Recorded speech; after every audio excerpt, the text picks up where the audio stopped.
posle ove utakmice u Beogradu stvarno ima veliki značaj. Za klub, za sve nas u klubu. Jer jednostavno imali smo jedno loše iskustvo u prvoj utakmici protiv Zvezde, koju smo, kao što svi znate, dobili u Novom Sadu, da bi 3 dana posle toga izgubili utakmicu protiv OFK Beograda. Protiv IMT-a, izvinjam se. Tako da mislim da smo sad malo, ne mogu da kažem opterećeni, ali jednostavno mislim da smo naučili školu i da nećemo sebi dozvoliti takav jedan luksuz da u utakmicu uđemo kao što smo to uradili protiv IMT-a. Ta činjenica, moram da priznam, da nas pomalo i sve u klubu, ne mogu da kažem da nas opterećuje, ali nas čini budnim. Čini budnim da jednostavno takve stvari sebi više ne smemo da dozvolimo. Olakšavajuća okolnost da smo ipak ovdje imali 6-7 dana za pripremu ove utakmice i mislim da nam se to ovaj put neće desiti.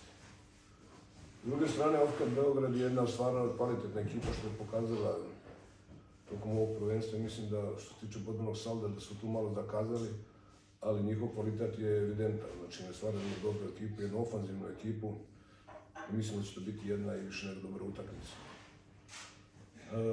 Mi smo se spremili za tu utakmicu. Što se tiče kadrovskih problema, sada ih nemamo. Danas smo dobili informaciju samo da nam je Crnomarković dobio, ima problema sa stomakom, da li je zakačio neki virus, vidjet ćemo sutra do same utakmice, da će biti u redu, da li ne. Ali uglavnom, što se tiče kadrovskih rešenja, to jest pitanja, nemamo ih.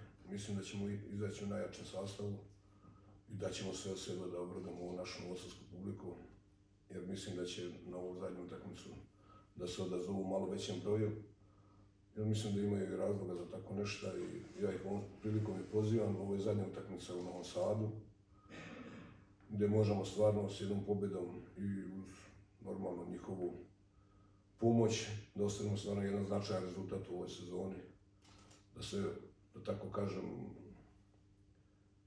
približimo nekom drugom mjestu i prvom mjestu i da budemo sigurni na tom trećem mjestu na kojem se nalazimo sada, da imamo jedan stvarno lepu bodovnu razliku s kojom bi mogli da uđemo u pauzu onako dosta opušteno, ali sa voljom i željom da u prolećnom dijelu se borimo za najviši plasman, što znači među prve 3 ekipe.